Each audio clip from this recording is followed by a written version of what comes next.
ओम शांति। आजिर प्रातः मुरली 20/8/25 मूल्यर सारांश मिठे बच्चे श्रीमतरे चली समस्त को मुक्ति जीवन मुक्ति पाइबार रास्ता बताओ। सारा दिन भितरे यही धंदा करुथाओ। प्रश्न, बाबा क्यों सूक्ष्म कथा शुणाउछंदी जहाकू बहुत भल भाव बुझिबा दरकार। उत्तर, सत्यजुग होछि अमरलोक। सेठारे आत्मा गोटे शरीर परिवर्तन करी आउ गोटे नहीं थाए, किंतु मृत्युर नाम न थाए। सेइथिपई ताहाकू मृत्युलोक कुहा जाए नाही। शिव बाबा हेउछंती बेहदर भावना, बेहदर रचना अर्थात सारा विश्व अटे, किंतु ब्रह्मांकर रचना एबे केवल तुमे ब्राह्मण माने ही अट। त्रिमूर्ति शिव कुहा जीव, त्रिमूर्ति ब्रह्मा नुहे। एही भली बहुत सूक्ष्म कथा बाबा शुणाइछंती। एहीपरी कथा उपरे विचार करी बुद्धि पाई निजे ही भोजन प्रस्तुत करने हब। ओम शांति। त्रिमूर्ति शिव भगवान उवाच। वास्तव में से माने त्रिमूर्ति ब्रह्मा कहउछंती, बाबा कहउछंती त्रिमूर्ति शिव भगवान उवाच। त्रिमूर्ति ब्रह्मा भगवान उवाच कहउनांती। तुमे त्रिमूर्ति शिव भगवान उवाच कहि परिबो। सेमाने तो शिव शंकर कही मिसाई देइछंती। यह तो सीधा कथा अटे ना। त्रिमूर्ति ब्रह्मा बदल रे त्रिमूर्ति शिव भगवान उवाच। मनुष्य माने तो कही देइछंती शंकर आखि खोलिले विनाश हो जाउछि। ए सबु बुद्धि रे काम नेबाकू पड़ुछि। तीन जनकर ही मुख्य अभिनय रहिछि। ब्रह्मा एवं विष्णुंकर 84 जन्मर बड़ अभिनय रहिछि। विष्णुंकर एवं प्रजापिता ब्रह्मांकर अर्थ मध्य बुझिच। एही तीन जनकर अभिनय रहिछि। ब्रह्मांकर तो नामर गायन रहिछि आदिदेव बा एडम। प्रजापितांकर मंदिर मध्य रहिछि। यह हेउछि विष्णु अथवा कृष्णंकर अंतिम 84 जन्म, जहाँकर नाम ब्रह्मा रखिछन्ति। सिद्ध करबाकू हब ब्रह्मा एवं विष्णु। एबे ब्रह्मा को तो पोष्य संतान बोली कुहाजिबो। एही दुई जण होउछन्ति शिवंकर संतान। वास्तव में जणे संतान। हिसाब करिले तो ब्रह्मा को ही शिवंकर संतान कुहाजिबो। बापा एवं दादा विष्णुंकर नाम ही आसुनाही। हिसाब करिले तो ब्रह्मा को ही शिवंकर संतान कुहाजिबो। बाबा एवं दादा विष्णुंकर नाम ही आसुनाही। प्रजापिता ब्रह्मा द्वारा शिव बाबा स्थापना करुछन्ति। विष्णु द्वारा स्थापना करउनाहंती। शिवंकर मध्य संतान रहिछन्ति एवं ब्रह्मांकर मध्य संतान माने रहिछन्ति। विष्णुंकर संतान कुहा जाई परिबो नाही। लक्ष्मी नारायणकर तो बहुत संतान होई परिबे नाही। यह होची बुद्धि पाई भोजन। निजे ही यही भोजन प्रस्तुत करिबा दरकार। विष्णुंकर सबुठारो अधिक अभिनय रहिछि। 84 जन्मर विराट रूप विष्णुंकर ही देखाई थांती। ब्रह्मांकर नुहे। विराट रूप विष्णुंकर ही तैयारी करुछन्ति। काहेकि ना प्रथमे प्रजापिता ब्रह्मांकर नाम धरुछन्ति, किंतु ब्रह्मांकर बहुत अल्प अभिनय रहिछि। सेथिपाई विराट रूप विष्णुंकर दिखाई देंती। विष्णुंकर चतुर्भुज मध्य करि देउछन्ति। वास्तव में ए सब अलंकार तुम मानकर। यह मध्य बहुत बुझिबार कथा। कोनोसी मनुष्य बुझाई परिबे नाही। बाबा नुआ नुआ उपाय बुझाउछन्ति। बाबा कहउछन्ति त्रिमूर्ति शिव भगवान बाच ठीक ना। ब्रह्मा विष्णु एवं शिव एमानक मध्यरु प्रजापिता ब्रह्मा ही होउछन्ति संतान। विष्णु को संतान बोली कुहाजिब नाही। जदिओ देवता कही थांती, परंतु रचना तो ब्रह्मांकर कुहाजिब ना। पुणी जी पुणी भिन्न नाम रूप नेउछन्ति। मुख्य अभिनय तो होछि तांकर। वर्तमान समय रे ब्रह्मांकर अभिनय तो बहुत कम रहिछि।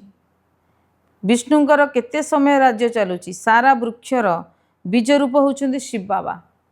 तांको रचना को शालिग्राम कुहाजिब। जो माने ब्रह्मांकर रचना सेमानंको ब्राह्मण बा ब्राह्मणी कुहाजिब। किंतु शिवंकर जेते रचना रहिछि सेते ब्रह्मांकर नुहे। शिवंकर रचना तो बहुत अटंती। समस्त आत्मा माने होउछन्ति तांकर संतान। केवल तुमे ब्राह्मण माने ही केवल ब्रह्मांकर रचना अट। हद बा सीमा भीतर को आसीगल ना। शिव बाबांकर होउछि बेहदर बा असीम रचना समस्त आत्मा माने कपाई। सारा सृष्टिर आत्मा मानकर कल्याण करुछन्ति। ब्रह्मा द्वारा स्वर्गर स्थापना करुछन्ति। तुमे ब्राह्मण माने ही जाई स्वर्गवासी हब। आउ तो काहाकू स्वर्गवासी कुहाजिब नाही। निर्वाणवासी अथवा शांतिधामवासी तो समस्ते हेबे। ସବୁଠାରୁ ଉଚ୍ଚ ସେବା ହେଉଛି ଶିବ ବାବାଙ୍କର।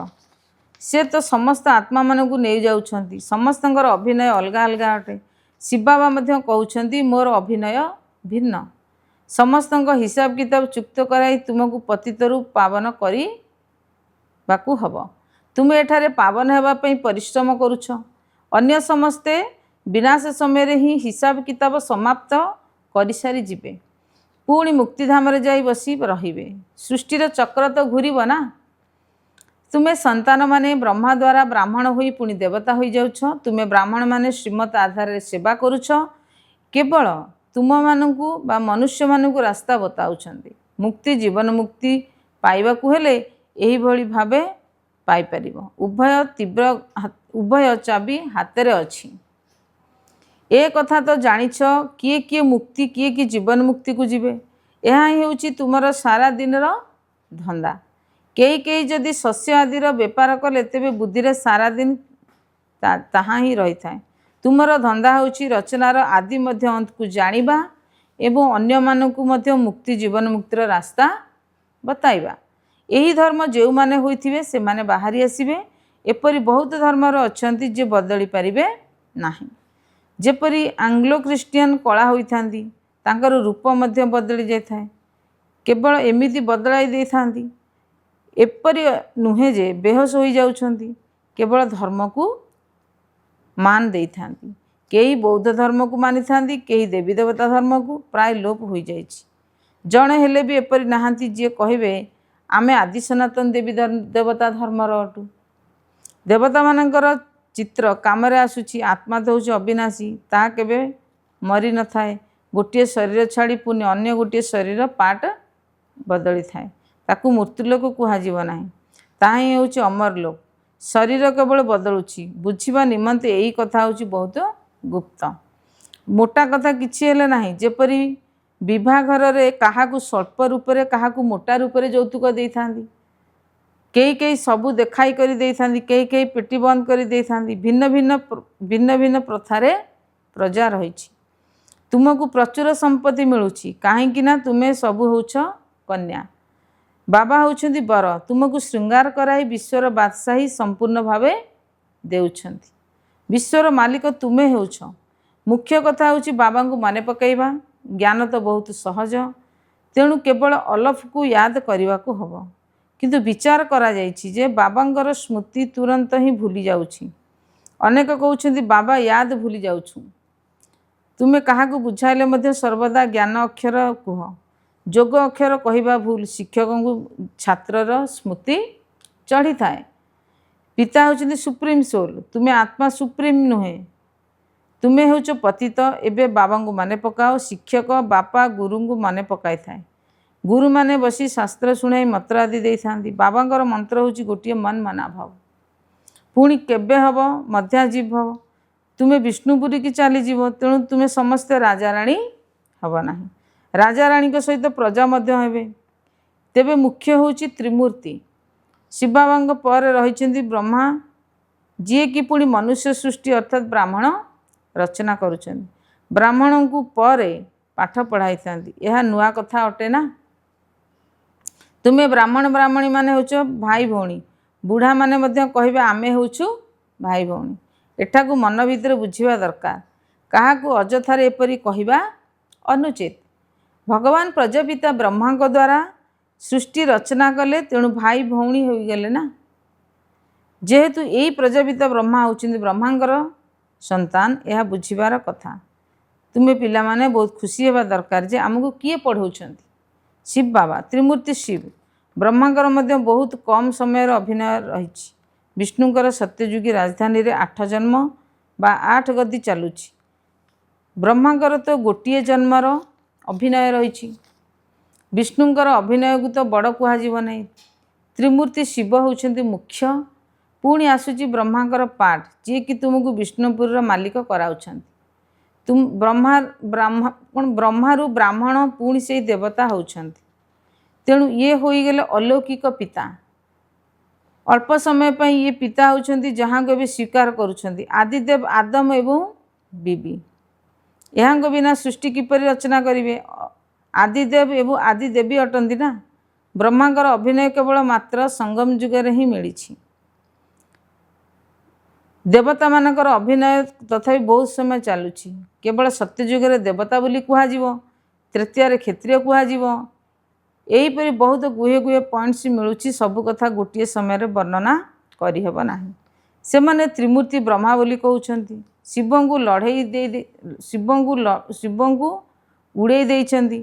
ଆମେ ପୁଣି ତ୍ରିମୂର୍ତ୍ତି ଶିବ କହୁଛେ। ଏସବୁ ଚିତ୍ର ଆଦି ହେଉଛି ଭକ୍ତି ମାର୍ଗର।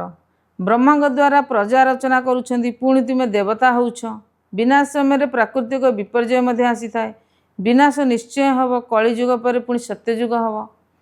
ଏତେ ସବୁ ଶରୀରର ବିନାଶ ତ ନିଶ୍ଚିନ୍ତ ହେବ। ସବୁକିଛି ବାସ୍ତବରେ ହେବା ଦରକାର ନା। କେବଳ ଆଖି ଖୋଲିଦେଲେ ବିନାଶ କ'ଣ ହୋଇଯିବ? ଯେତେବେଳେ ସ୍ୱର୍ଗ ଲୋପ ହୋଇଯାଉଛି ସେ ସମୟରେ ମଧ୍ୟ ଭୂମିକମ୍ପ ଆଦି ହେଉଛି। ତେବେ କ'ଣ ସେ ସମୟରେ ମଧ୍ୟ ଶଙ୍କର ଏପରି ଆଖି ଖୋଲୁଛନ୍ତି? ଗାୟନ ରହୁଛି ନା, ଦ୍ୱାରିକା ଅଥବା ଲଙ୍କା ପାଣିର ତଳକୁ ଚାଲିଗଲା। ଏବେ ଏହା ବାବା ବୁଝାଉଛନ୍ତି, ମୁଁ ଆସିଛି ପଥର ବୁଦ୍ଧିମାନଙ୍କୁ ପାରସ ବୁଦ୍ଧି କରାଇବା ପାଇଁ। ମନୁଷ୍ୟ ଡାକୁଛନ୍ତି, ହେ ପତିତପାବନ ଆସ, ଆସି ପବିତ୍ର ଦୁନିଆର ସ୍ଥାପନ କର। କିନ୍ତୁ ଏ କଥା ବୁଝୁନାହାନ୍ତି ଯେ ବର୍ତ୍ତମାନ ହେଉଛି କଳିଯୁଗ, ଏହାପରେ ସତ୍ୟଯୁଗ ଆସିବ। ତୁମେ ପିଲାମାନେ ଖୁସିରେ ନାଚିବା ଉଚିତ। ବାରିଷ୍ଟରୀ ଆଦି ପରୀକ୍ଷାରେ ପାସ୍ କଲେ ଭିତରେ ଖିଆଲ ରଖିଥାନ୍ତି ଯେ ମୁଁ ପଇସା ରୋଜଗାର କରିବି, ପୁଣି ଘର ତିଆରି କରିବୁ, ଏପରି କରିବୁ। ତୁମେ ସବୁ ଏବେ ଅବିନାଶୀ ରୋଜଗାର କରୁଛ। ସ୍ୱର୍ଗରେ ତୁମକୁ ସବୁ କିଛି ନୂଆ ସମ୍ପତ୍ତି ମିଳିବ। ଭାବି ଦେଖ, ସୋମନାଥ ମନ୍ଦିର କ'ଣ ଥିଲା? ଗୋଟିଏ ମନ୍ଦିର ନଥିବ। ସେ ମନ୍ଦିରକୁ 2500 ବର୍ଷ ହେଲାଣି। ତିଆରି କରିବାରେ ସମୟ ମଧ୍ୟ ଲାଗିଥାନ୍ତି ନା।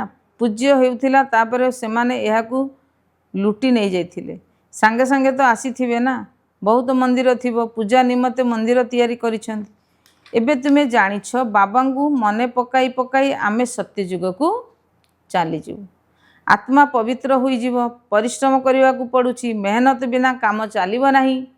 ଗାୟନ ମଧ୍ୟ ରହିଛି, ସେକେଣ୍ଡରେ ଜୀବନ ମୁକ୍ତି। କିନ୍ତୁ ଏପରି କ'ଣ ମିଳିଯିବ କି?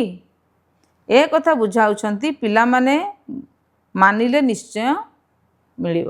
ତୁମେ ଏବେ ମୁକ୍ତିଧାମକୁ ଯିବା ପାଇଁ ମେହନତ କରୁଛ। ବାବାଙ୍କ ସ୍ମୃତିରେ ରହିବାକୁ ପଡ଼ୁଛି। ଦିନକୁ ଦିନ ବାବା ତୁମମାନଙ୍କୁ ସ୍ୱଚ୍ଛ ବୁଦ୍ଧି କରାଉଛନ୍ତି। ବାବା କହୁଛନ୍ତି, ତୁମକୁ ବହୁତ ବହୁତ ଗୁହ୍ୟ କଥା ମୁଁ ଶୁଣାଉଛି। ଆମେ ଏହା କ'ଣ ଶୁଣାଇଥିଲେ କି ଆତ୍ମା ଆଉ ପରମାତ୍ମା ହେଉଛନ୍ତି ବିନ୍ଦୁ? କହୁଛନ୍ତି, ପୂର୍ବରୁ କାହିଁକି ଏ କଥା କହିନଥିଲ? ଡ୍ରାମାରେ ନଥିଲା। ପ୍ରଥମରୁ ହିଁ ତୁମକୁ ଏହା ଶୁଣାଇଥିଲେ ତୁମେ ବୁଝିପାରି ନଥାନ୍ତ। ଧୀରେ ଧୀରେ ବୁଝାଉଛି। ଏହା ହେଉଛି ରାବଣ ରାଜ୍ୟ। ରାବଣ ରାଜ୍ୟରେ ସମସ୍ତେ ଦେହ ଅଭିମାନୀ ହୋଇଯାଇଛନ୍ତି। ସତ୍ୟଯୁଗରେ ଆତ୍ମ ଅଭିମାନୀ ବା ନିଜକୁ ଆତ୍ମା ବୋଲି ଭାବିଥାନ୍ତି। ଆମ ଶରୀର ବଡ଼ ହୋଇଯାଇଛି। ଏବେ ଆମକୁ ଛାଡ଼ି ପୁଣି ଛୋଟ ନେବାକୁ ପଡ଼ିବ। ଆତ୍ମା ଧାରଣ କରିଥିବା ଶରୀର ଶ୍ରୀମତ ଛୋଟ ହୋଇଥାଏ। ପ୍ରଥମେ ଛୋଟ ହୋଇଥାଏ, ପୁଣି ଧୀରେ ଧୀରେ ବଡ଼ ହୋଇଥାଏ। ଏଠାରେ ତ କାହାର କେବେ ଆୟୁଷ ହେଉଛି ନା କାହାର ଆଉ କେତେ। କାହାର ଅକାଳ ମୃତ୍ୟୁ ହୋଇଯାଉଛି। ବାବା କାହାର ଆୟୁଷ ପୁଣି 125 ବର୍ଷ ବି ହେଉଅଛି। ତେଣୁ ବାବା ବୁଝାଉଛନ୍ତି, ବାବାଙ୍କଠାରୁ ସମ୍ପତ୍ତି ନେଇଥିବାରୁ ତୁମେ ବହୁତ ଖୁସି ହେବା ଦରକାର। ଗନ୍ଧର୍ବ ବିବାହ କରିବା ଏହା କୌଣସି ଖୁସିର କଥା ନୁହେଁ। ଏହା ହେଉଛି ଦୁର୍ବଳତା। କୁମାରୀ ଯଦି ରହିବ, ମୁଁ ପବିତ୍ର ରହିବାକୁ ଚାହୁଁଛି, ତେବେ କ'ଣ ତାକୁ କେହି ମନା କରିପାରିବେ କି? କମ୍ ଜ୍ଞାନ ଥିବାରୁ ହସୁଛନ୍ତି, ଡରୁଛନ୍ତି। ନାବାଳିକାକୁ ଯଦି କେହି ମାନନ୍ତି, ଭକ୍ତ ଆଦି ବାହାରିଲେ, ପୋଲିସରେ ରିପୋର୍ଟ କଲେ, ତେବେ ସଜା ମିଳିପାରେ। ଜୀବଜନ୍ତୁଙ୍କୁ ମଧ୍ୟ କେହି ମାରନ୍ତି, ତେବେ କେସ୍ ହୋଇଥାଏ, ଦଣ୍ଡ ଦିଆଯାଇଥାଏ। ତୁମେ ସନ୍ତାନମାନଙ୍କୁ ମଧ୍ୟ ମାରିପାରିବେ ନାହିଁ। କୁମାରକୁ ମଧ୍ୟ କେହି ମାରିପାରିବେ ନାହିଁ। ସେମାନେ ତ ନିଜେ ନିଜର ଯୋଗ ରୋଜଗାର କରିପାରିବେ, ଶରୀର ନିର୍ବାହ କରିପାରିବେ। ପେଟ କୌଣସି ଅଧିକା ଖାଏ ନାହିଁ। ଜଣେ ମନୁଷ୍ୟର ପେଟ 4-5 ଟଙ୍କାରେ ଭରିଥାଏ, ପୁଣି ଜଣେ ମନୁଷ୍ୟର ପେଟ 400-500 ଟଙ୍କାରେ ମଧ୍ୟ ଭରି ହୋଇଯାଇଥାଏ। ପଇସା ଅଧିକ ହେଲେ ଲାଳସା ରହେ। ଗରିବଙ୍କର ପଇସା ନଥିବାରୁ ଲୋଭ ମଧ୍ୟ ନାହିଁ। ସେ ପୁରୁଣା ରୁଟିରେ ହିଁ ଖୁସି ହୋଇଥାନ୍ତି। ପିଲାମାନଙ୍କୁ ଅଧିକ ଖାଇବା ପିଇବାର ହଙ୍ଗାମା ମଧ୍ୟକୁ ଯିବା ଅନୁଚିତ। ଖାଇବାର ସଉକ ରହିବା ଅନୁଚିତ। ତୁମେ ଜାଣିଛ, ସତ୍ୟ ଯୁଗରେ ଆମକୁ କ'ଣ ନ ମିଳିବ? ବେହଦର ଅବିନାଶୀ ବାଦଶାହୀ, अविनाशी सुख मिलिब। सेठारे कौनसी रोग आदि हब नाही। स्वास्थ्य संपत्ति खुशी सबू रहिब। वृद्धावस्था मध्य सेठारे शरीर बहुत भल रहिब। खुशी रे उड़ी रहिबे। कौनसी प्रकार असुविधा हब नाही। ए प्रजा मध्य एहीपरि हेबे किंतु एपरि भाव नाही। अच्छा प्रजा हेले मध्य चलिब। एहार अर्थ तुमको सही पद मिलिब जेपरि एठाकार शब्दर। सूर्यवंशी लक्ष्मीनारायणकर हेबार अछि जदि सेतिकी पुरुषार्थ करिबा दरकार। अच्छा धारणा पाई मुख्य सारांश 1 नंबर आमे समस्ते ब्रह्मांकर नुआ रचना परस्पर हेउछु भाई भौणी। एहाकू मन भितर बुझिबा दरकार। काहाकू कहिबार आवश्यकता नाही। सर्वदाई खुशी रे रहिबा उचित जे आमको शिव बाबा पाठ पढ़ाउछन्ति। 2 नंबर खाद्यपेयर झमेला को अधिक जीवा अनुचित। कोल को छाड़ी बेहदर जीवदशार सुख को मने पकाइबा को हब। वरदान अनेक प्रकार प्रवृत्ति ठारू अर्थात कर्म धंदा ठारू निवृत्त होई नष्ट महा स्मृति स्वरूप भव। विस्तार स्व अर्थात निजर प्रवृत्ति दैवी परिवार प्रवृत्ति सेवार प्रवृत्ति विनाशी प्राप्ति गुड़िकर प्रवृत्ति यही समस्त प्रवृत्ति ठारू नष्ट महा अर्थात नियारा हेबा पई बाप दादांकर स्नेह स्वरूप को सम्मुखरे रखी यही स्मृति स्वरूप हुआ। स्मृति स्वरूप हेबा द्वारा नष्ट महा स्वतः आसीजिव। प्रवृत्ति ठारू निवृत्ति हेबा पई अधिक मु पणिया को समाप्त करी नष्ट महा हेबा। एही भली नष्ट महा हेउथिबा पिलामाने ही बहुत कालर प्राप्तिर अधिकारी हेबे। स्लोगान जदि पद्मफूल भली सबुठारू नियारा रहिब तेबे प्रभुंकर स्नेह मिलिबाकू लागिब। अव्यक्त ईशारे जदि सहयोगी हेबाकू चाहुच तेबे परमात्मा स्नेहर अनुभवी हुआ। जो पिला माने नंबर 1 परवाना अर्थात पतंग अटंती सेमानकर निजर अर्थात यही देहर स्मृति रे चित्त स्नेहर स्मृतिर दिन एवं रातिर भोक एवं शोषर निजर सुख साधना गुड़िकर आराम करिवार कौनसी कथा उपरे आधार न थाए। सेमाने सबु प्रकार बेहद स्मृति रे उपराम रही थांती अर्थात निरंतर परमात्मा ज्योतिर स्नेहरे लवलीन रही थांती। जेपरि परमात्मा ज्योति स्वरूप अटंती लाइट माइट रूप अटंती से बड़ी सेमाने मध्य परमात्मा ज्योति सदृश टिके मध्य लाइट माइट स्वरूप होई थांती। ओम शांति।